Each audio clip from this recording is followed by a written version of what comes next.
What it do, what it do, what it do. This Ricky Rodriguez with Let's Level Up Podcast. We on here with another episode, man. Today, a guest that came from Houston, Texas, all the way to the A, man. All the way to the A, doing big things, following his dream. And he just out here grinding, putting in the work in this hard industry of the music. Not just recording, but also behind the production, behind the composing. He's gonna tell you a little bit about that. Let's give it up for my homie Peter. Hey, to the moon. What's up, homie? What's up? Hey, appreciate nice you. To see you again. Yeah, appreciate you for being here, man. So drop your IG, all that good stuff, where they can find you on social media, man. Yeah, man. So I'm To the Moon. That's TWOTHEMOONMUSIC,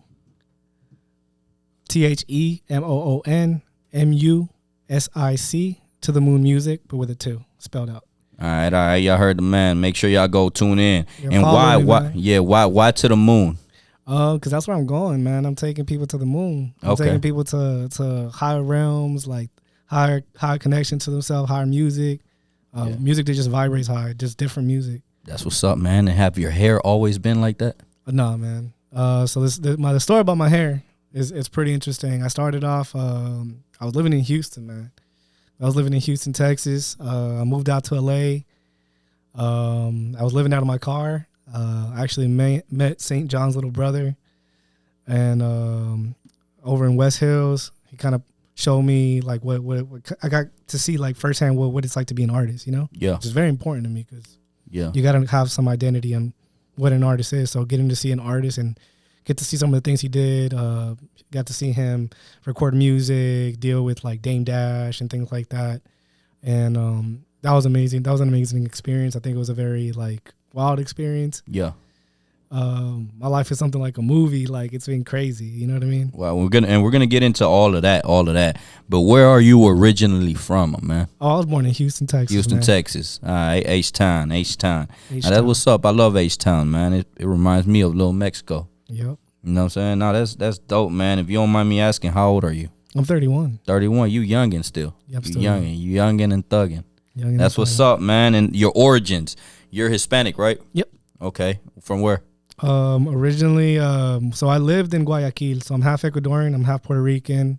My dad, he's from New York. He's from the Bronx. Okay. Mom is from Guayaquil. I've lived in Guayaquil as well. That's where I learned my Spanish and became more cultured in my Latin community. Yeah. And I loved Ecuador, man. I loved Ecuador. Ecuador was a great experience. Right now, obviously, shout out to my Ecuadorians out there. Shout out. I know things are hard right there. I haven't been able to visit my country in a while because there's a lot of danger there right now. Yeah. And where was your childhood? Where did you live your childhood mostly? I lived in this place called Humble, Texas. Okay. I lived in Ecuador for my earlier years, 4 or 5. Yeah. Closer to 6. Then I went to Humble. I was kind of like a weird kid. I ain't gonna lie, I was weird. Yeah. I'm still kind of weird. Now that's dope, bro. Man, they said the weird are the most intelligent. Yeah, I was weird. Like, I was always ahead of Creative. everybody. I was always ahead of everybody. But I feel like it also made me a very lonely person because I didn't really connect with anybody, and I feel like I really longed for that. And I didn't really meet any of those people till I got to high school. Did you do things to try to fit in? No, I didn't get that opportunity. I think I was just picked on because I was just so to myself. Yeah. And did you graduate from high school or go to college or anything like that? Yeah, I graduated. Yeah. I graduated in Summer Creek High School. Okay.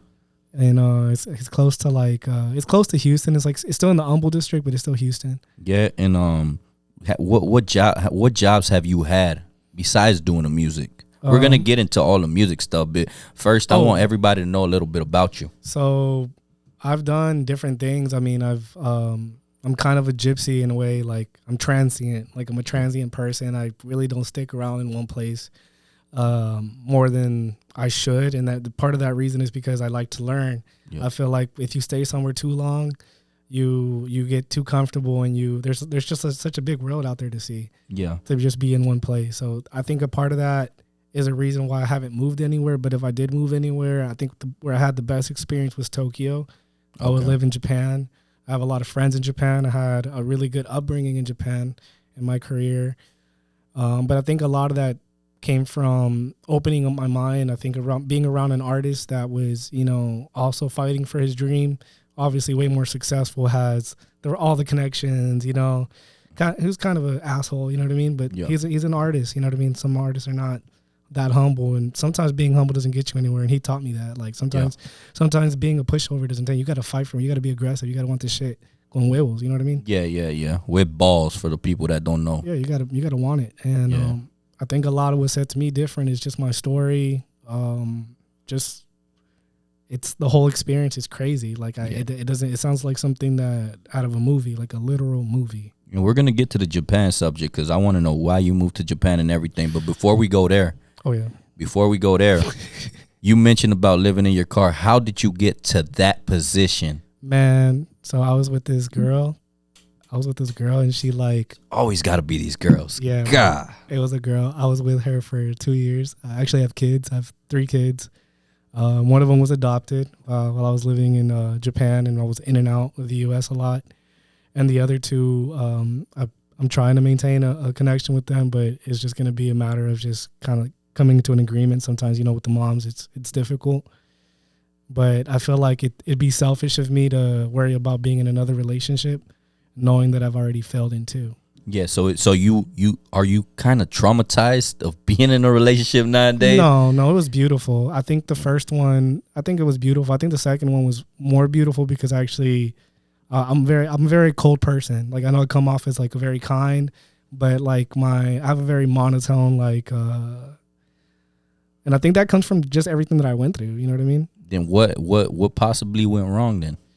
I think because did you grow up with parents that were divorced and stuff? No, I grew up with 2 parents. That's the weird thing. I think it's just a combination of not knowing who I was, having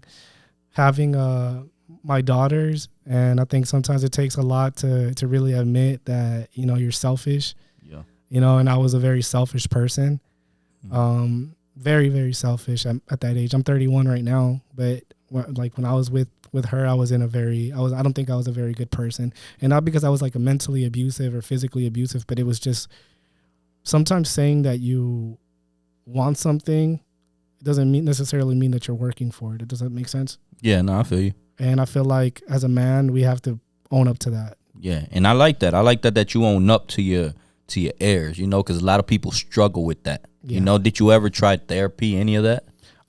She wasn't open to it. I think she had them young.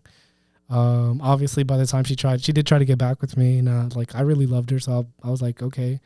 But by the time that she tried to, it was already 2 years. I went from living in my car to rolling around with a lot of big people. So I was like, man, she's not going to be in love with the same person that I am right now. Yeah, it's a whole different lifestyle you created for yourself. Yeah, and I couldn't really put that on pause because, my friend at the time, he had nobody either, you know what I mean? And the people that he did have would always kind of screw him over, Yeah, no, I feel you, man. And did that situation of you getting a divorce or separating, did that lead you to going to Japan to live? No, I think what happened of me wanting to go to Japan is I met a friend, my friend Baloo. Shout out to Baloo. Shout out. Baloo was going to do a concert in Japan. I've always wanted to go to Japan, and I felt like I had really nothing to lose. I flew out there, and I saw him perform, and then I met this guy named 120. Shout out to 120. Yeah, shout out to him too. And 120 was a really big focal point in my life, meeting him, because 120 opened up a lot of opportunities that I would have never had here in the States. Yeah. One of those being, I left, right? So I went to that show. It was around Halloween. I've been to Japan 8 times in the last 2 to 3 years. Wow. So just so you have an idea, I go there a lot. That's why I was like, I might as well live there. Is it cool? It's amazing. Next time you go, and Jay got to go with you, bro. We'll go together. How are the tickets? Depending. Yeah. If you want to experience a full experience, I personally say the best way to do it is to go to LA. Yeah. Do a cruise from LA to Hawaii, see all that. So take 2-week vacation, right? No, that sounds too expensive. The Spirit go over there.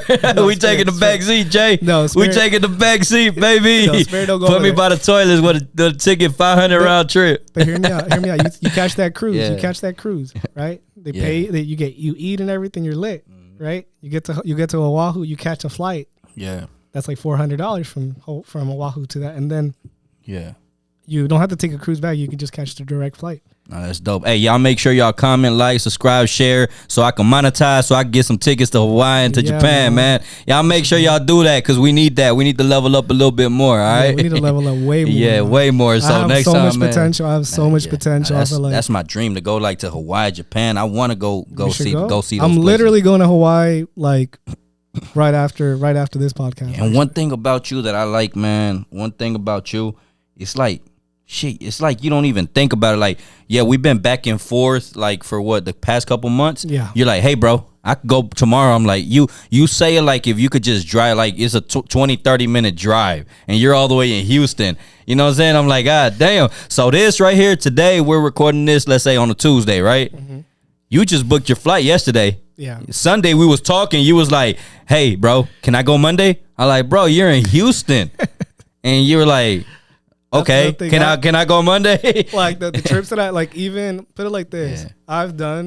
I've sacrificed both my mental health, sometimes even my well-being to get around the people that eventually I befriend, and it's not forced. Like a lot of the connections that I made, like in Hawaii, Big Island. Shout out to my people in Big Island. Shout out to Elijah, bro. Yeah, shout out to all of them, man. Shout out. Let me clap it up for Hawaii. We got to go over there and do a Let's Level Up. Something in Hawaii, bro. I need to go. Check that out. We have Dumbo Love. So Dumbo Love is a song that me and Elijah did. I don't know if you could put it on.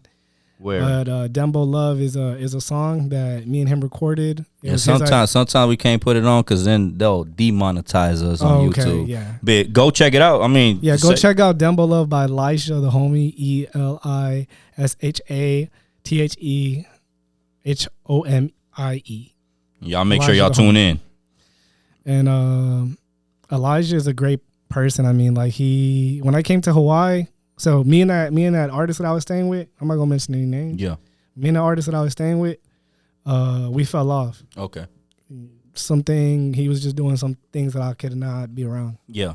You know, LA's crazy. Yeah, no, I know. So the industry crazy, man. The industry crazy. So I stepped away from him. Yeah. And I was like, I met this chick, and I was like, man, I could either go home or I could just go somewhere else and start over. With nothing. You went to LA with nothing. No, I went to Hawaii with nothing. With nothing. And how were you surviving out there? So the first thing I did when I got to Hawaii was I went in with a little bit of money, but as far as like having a set place, I quickly had to use this mouthpiece of mine. Yeah. And befriend people. I met this guy named Jason. Shout out to Jason. Shout out to him. Jason had a really nice house. Okay. On I think it's called I forgot what the name of that street is, but it's close to this one store. You don't know, I don't know. So I ain't never been. So it's beautiful. You go all the way up. Yeah. And you can see the entire ocean from that one house. Dope.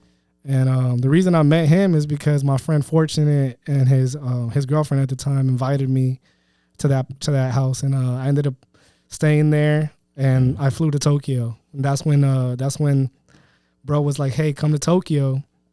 I got a magazine that you were gonna do." I wanted to go see Joyner Lucas. Yeah. Because it's one of my favorite rappers. Yeah, but he's like, is Joyner Lucas gonna shoot you a music video? I was like, damn, no, he's not. Yeah. So I flew out there. He shot me a music video. Another time he did this magazine called No Magazine. Yeah. This guy named Masatoshi he does like photography for like Kanye and stuff. Okay. You know Kanye's out there right now. Yeah, yeah. So Kanye, he just recently did the Grammys, but he's been mainly staying in Tokyo. Yeah, so shout out to Kanye, man. Shout out to Kanye, man. He's a really big inspiration for me, and just to kind of like always just go. Yeah. I had nothing to lose. I've always been in that situation where I've had nothing to lose. So for me to get up and go, if I have it and I can make it happen, I'm gonna do it. Yeah, just like this podcast. Yeah, no, I feel you. That's dope, man, and it's an honor to have you here. And how far is it from Hawaii to Japan to flight? 5 hours. 5 hours. That's dope. Actually, no, 8 hours. If you take Tokyo, if you take the Tokyo jet, it's 5 hours. If you take anything like United, it's gonna take you about 8. That's dope. That's dope. And one thing about you, you place yourself in the right places at the right moments. Cause, bro, I've seen you with sitting behind Mark Anthony at a Grammys. Man. I've seen you with Young Chimmy.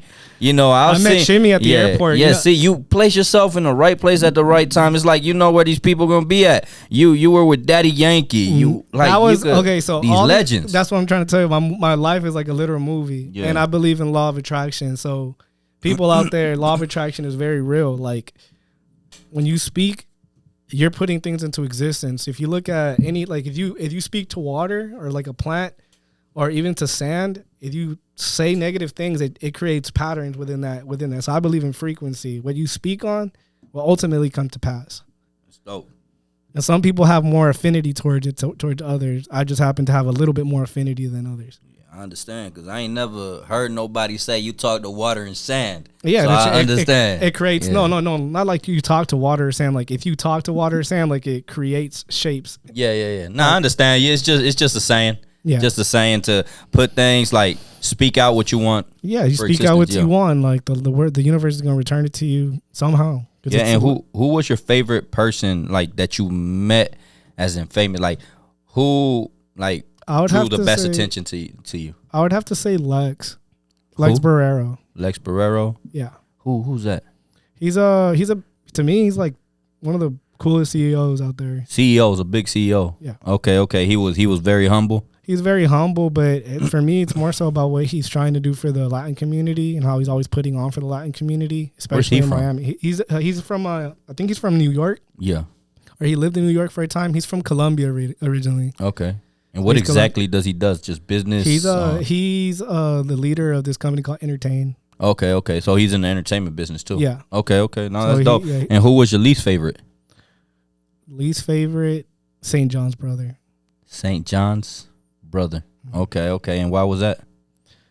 Because I feel like some people are really talented. Yeah. And like they have so much potential, but like they're not likable.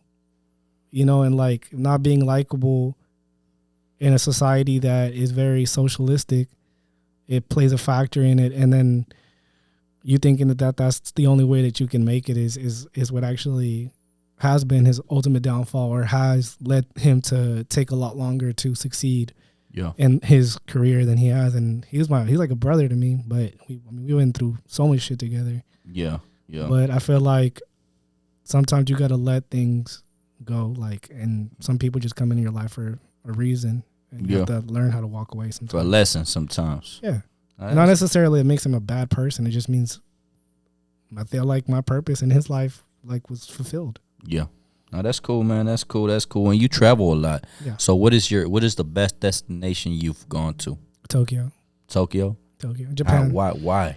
Oh, is it the food? Is it the vibes? It's the culture? fact that everybody there, like, don't get me wrong, I felt the depression there. Like, not on my end, but I felt everybody's depression. Mm-hmm. Why is that? Because nobody has individualistic. It put it like this: in a perfect society, things lack luster. So they look at you differently when you stand out a lot. When I stand out like a sore thumb. And they look at you differently. Yeah, and attracts good energy, attracts weird energy, attracts bad energy. Yeah, and then attracts energy like 120 that really, also shout out to D. LaBrie.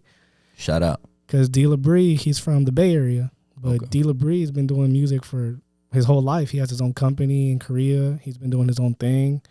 If it wasn't for him, I wouldn't have really got perspective. I feel like what a lot of artists lack sometimes is perspective. Yeah. And perspective will make or break you in an industry that people are always going to try to control your attention and your perspective. That's dope, man. So he gave me some real perspective.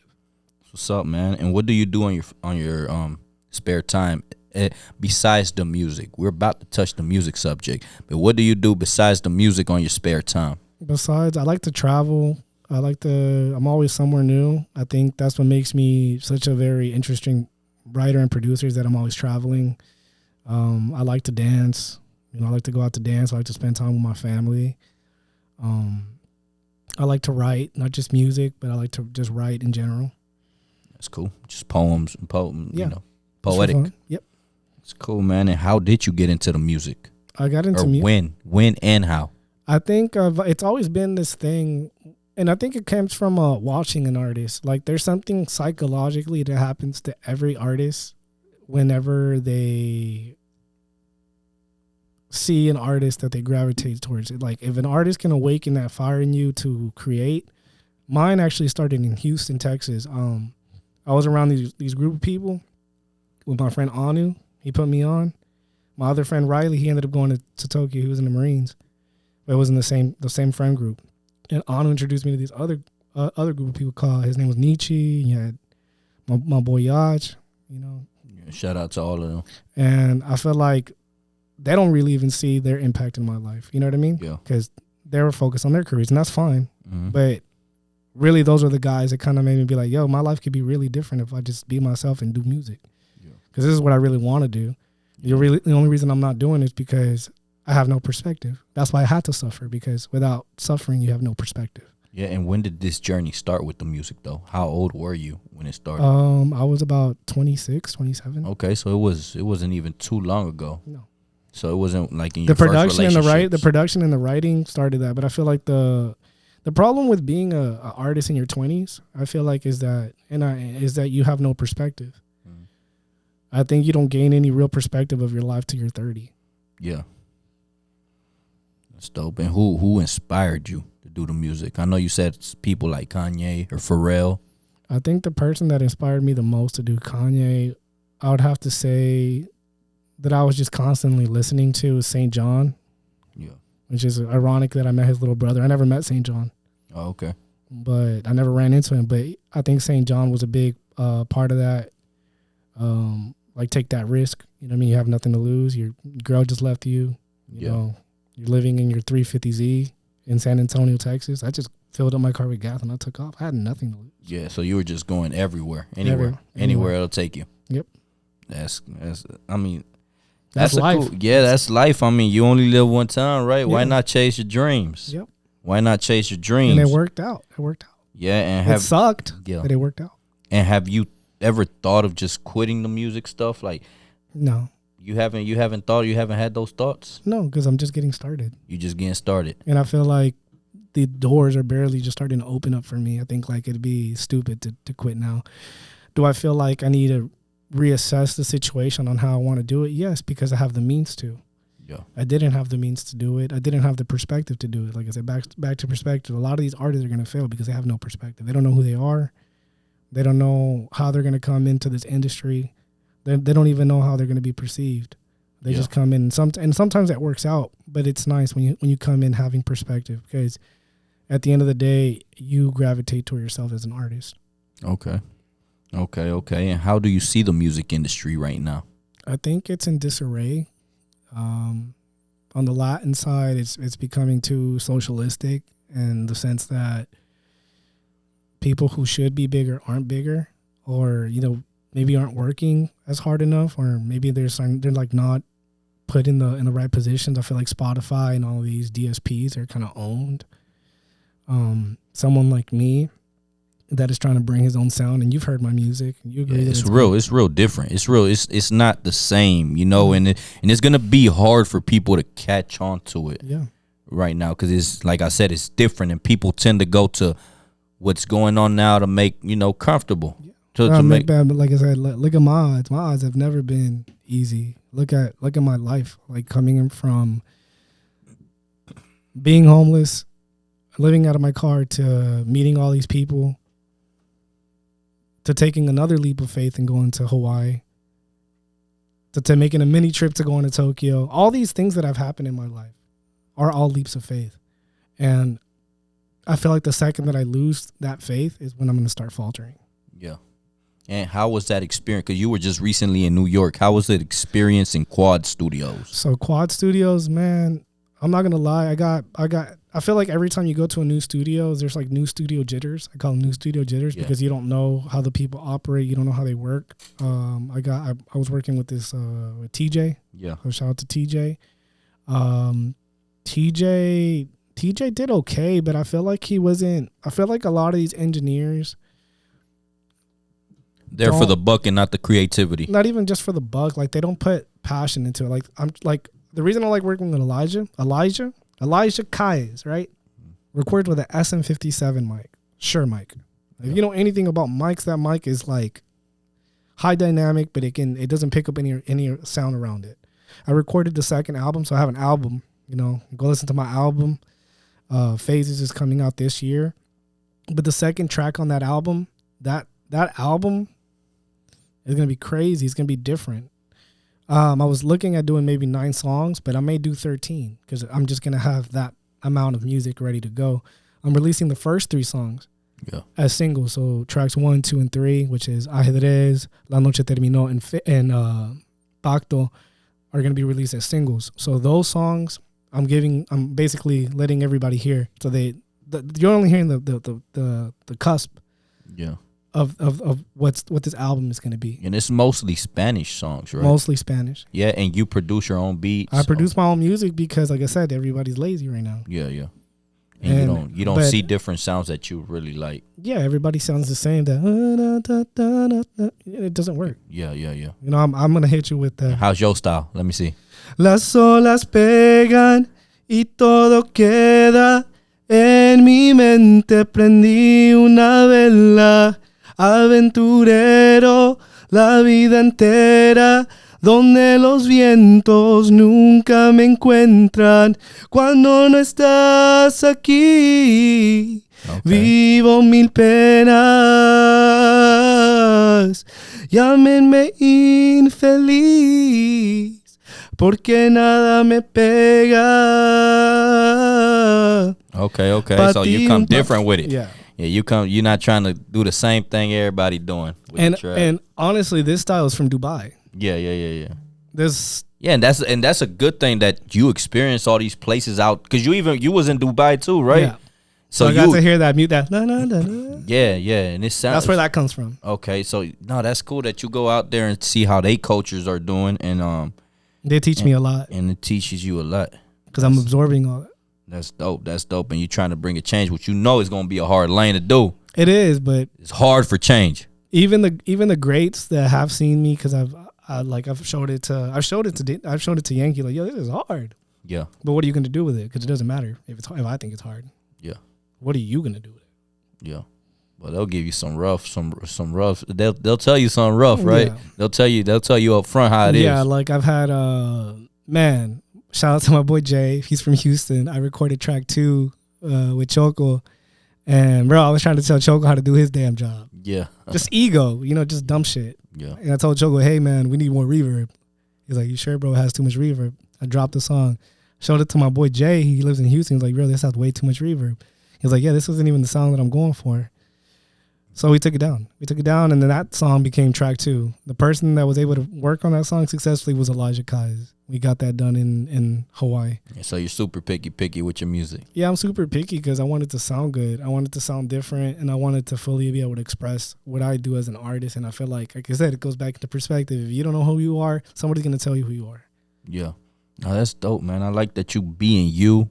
You doing you. You're not following all these trends. I know it'll be easier for you to pop if you was following these trends, and but like I said, and you even said it, a lot of the music sounds recycled. It sounds the same.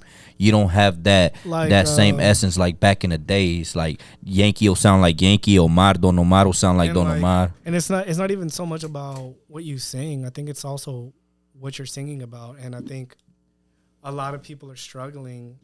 Get by the mic, bro. Yeah. A lot of people are struggling to really, like, oh, I gotta do maleanteo, so I gotta wear a prenda. I gotta get this pollina haircut. I'm like, oh yeah, I'm an artist. Look at me. Yeah. But like, okay, bro, sing, rap something for me. When I hear Chimmy, Chimmy, I feel like it's. He was a trendsetter for that lane. Exactly, and thing about Chimmy is like, Chimmy hasn't even really reached his full potential, I believe. No. Hopefully he does something like Anuel did. I hope when he gets out, he fucking blows everything else out of the water, because he has it in him. Yeah. He has stories to tell, and I feel like he's about to get that thing. And that thing that I'm saying that every artist needs that if you have this thing, you are more likely to succeed as if you have perspective. You have no perspective. You don't know where you're going. You got to know you got to know who you are. You got to know who you are, and it has to be unmovable, unshakable, but adaptable. And that's kind of where I'm at. I'm to the point where I'm immovable and I'm unshakable, but I'm also adaptable because I'm a producer. And some of the best artists are going to be producers because we view everything completely different. We view everything from the songwriting to the production to that. That's what a super producer is called. Pharrell is a super producer. You can hear Pharrell easily making his own track, but he might go and write for this artist. I feel like there's not enough super producers in the Latin side. Yeah, even Kanye's like that too. Yeah. Yeah, but Kanye still has help. You know what I mean? Kanye took it a step further. He evolved the production side and was like, okay, well, I know I'm a dope producer. I don't need to toot my own horn. Let me add this producer to do this part of the song. Or if there's going to be transition, Sicko Mode had so many different producers. Yeah. Look how well that song did, because people do want new music, but the label or the money that comes behind it, especially the media side or the, not just necessarily the podcast, but the articles, the press, the media. The media does not want to risk trying to put something out that hasn't seen proven success. Normally, when you see a song blow up, whether it's a malienteo or a chanteo or, the typical Latin urban or reggaeton, it blows up because there's already familiarity. There's already that synergy to it. So when the label looks at it from a business standpoint, it's like, oh, I can replicate this same process with this artist and make money. So the artist is like, oh yeah, I'm lit, I'm getting money. But in reality, it's like, yeah, you're lit, but now you have to do this style because that's the only way that they see a return on their investment. Yeah, I feel you. It's a lot in the music, man. Yeah. Is it in the music industry in general? It's not just the music. You got to know how to market yourself on the internet. You need to, on social medias, on all that. You need to know how to dress, everything. You heard of this guy named Demiza? Not really. So Demiza, he's in the West Coast. Okay. Spoke to Demiza. He's like really big. He produced for Mariah Carey and stuff like that. And I was like, Demiza, I was trying to get help. Obviously, my chavalo, like, just didn't know. He's like, you're already doing everything that you're supposed to. Yeah. Anything that you're doing, and it's just because you just have to continue to do it, and you don't have the funds to do it. But the second that you do get that investment, and the second that you do get somebody that believes, because sometimes even getting the investment is not a good thing. Yeah. You can give me $1 million, but if you're telling me, hey, I want you to, walk around with your girlfriend naked on the red carpet. Yeah. Perspective, right? Yeah. Yep. I may need that money, but I'm gonna think damn twice, like, damn. Yep. And it's crazy because now wouldn't it be nice if you were like, hey Moon, I really like what you do. I like how you sound. Yeah. I believe in what you do. It's a different notion. Yeah, no, I feel you. And believe it or not, what's his name? Reggie Miller, who owns from the West. He's from New Orleans, but he owns the West Coast. He has his record label on the West Coast. Romeo's dad. You know what I'm talking about, right? Yeah. Miller. Damn, what's his name? What's his name, Jay? Master P. Yeah. Him. He denied $1 million the first time, and he said he only had like 500-600 something. He had a small amount in his pocket, and he denied $1 million. Yeah. Because look at Ray J. Yeah. Ray J's an interesting singer too, because that song "One Wish" was that was independent, believe it or not. Yeah. That's his. Yeah, no, that's dope, man. And when you can, like I said, real, the relationship between an artist and a label is good when the label respects the vision of the artist. A lot of these artists out there, they're doing Grammys. The right now, as I'm sitting here and I can speak it to y'all, the only thing that I'm really missing right now, because I have all the connections, is the finance to scale my music to an audience that connects with me. And that's the most important thing, because once you have that, a label can't really stop that. Yeah, well, you have this social media that could take it somewhere, though. Yeah. So if one song hits, it's gonna hit. It needs to be the right song. But like I said, shout out to also Rachel. I gotta mention all these people, because I have a lot of people. I always think that I'm alone, but I'm not really alone. Yeah. I have Rachel behind me. She's wanting to work with me, and she's pretty big in Texas. So what I mean, like, and we have a good friendship and stuff, and I trust her. I trust her enough to handle that, and she wants to invest into what I'm doing. So I'd rather take it from her because I know I only need a little to multiply. Yeah, no. If you're a great artist, you can take a little and multiply. If some artists that are not that good or have that monotonous sound, they're gonna need more money. I mean, you need money either way, depending on how you want to do it. But if you're an artist that is going for a familiar sound, you can use the algorithms to your favor. Yeah. If you're somebody like me that's brand new, in the beginning you're gonna have to put a lot of money in, but the return is higher because once you create your own lane, it's dedicated to you only, because you can provide that experience to that listener. And that's why I'm saying artists, I know, and I'm not saying this to destroy any producers out there, but artists out there, you should at least be able to form a melody or form some type of song structure or have some type of perspective in your music, so that every time that you do drop, even if you are not the best producer, you can take those ideas that you have, your vision, and translate it to a producer that can make it a reality. That's what's up. That's what's up. I know you said you got some singles coming out.